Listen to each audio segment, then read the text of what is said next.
পয়লা October থেকে রাজ্যের মাধ্যমিক ও উচ্চ মাধ্যমিক স্কুলগুলিতে শিক্ষক নিয়োগের কাউন্সেলিং শুরু হয়েছে, কিন্তু বিএড ডিগ্রিধারীদের মামলার জেরে নিয়োগ প্রক্রিয়া ঘিরে দেখা দেয় অনিশ্চয়তা।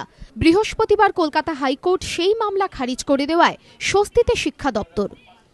2012 সালের 29 জুলাই শিক্ষক নিয়োগের পরীক্ষা নেয় স্কুল সার্ভিস কমিশন। সেই পরীক্ষাকে চ্যালেঞ্জ করে কলকাতা হাইকোর্টে মামলা করে all B Ed degree holders welfare association.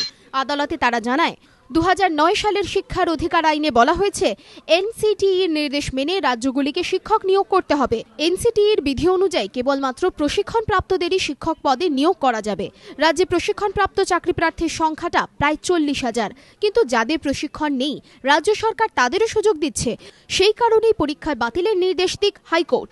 বৃহস্পতিবার শুনানির সময় সরকারি আইনজীবী অভিজিৎ বন্দ্যোপাধ্যায় আদালতে বলেন, শিক্ষার অধিকার আইন মেনে শিক্ষক নিয়োগ করা হচ্ছে।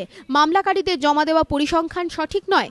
প্রয়োজনের তুলনায় কম প্রশিক্ষণপ্রাপ্ত প্রার্থী থাকলে কেন্দ্রের কাছে আবেদনের সংস্থান রয়েছে আইনে। সেক্ষেত্রে প্রশিক্ষণপ্রাপ্ত নয় এমন প্রার্থীদের নিয়োগ করা যাবে। তবে সেই প্রার্থীদের 2014 সালের 31 মার্চের মধ্যে বিএড প্রশিক্ষণ বাধ্যতামূলক। এই শর্তেই 2014 সালের 31 মার্চ পর্যন্ত ছাড় দিয়েছে কেন্দ্র। এদিন বিচারপতি দেবাশিস করগুপ্তর এজলাসে দীর্ঘক্ষণ শুনানি চলে। শেষ পর্যন্ত রাজ্যের যুক্তি মেনে নিয়েই চাকরি প্রার্থীদের মামলা খারিজ করে দেন বিচারপতি। ধ্রুবজ্যোতি প্রামাণিকের রিপোর্ট, এবিপি আনন্দ, কলকাতা।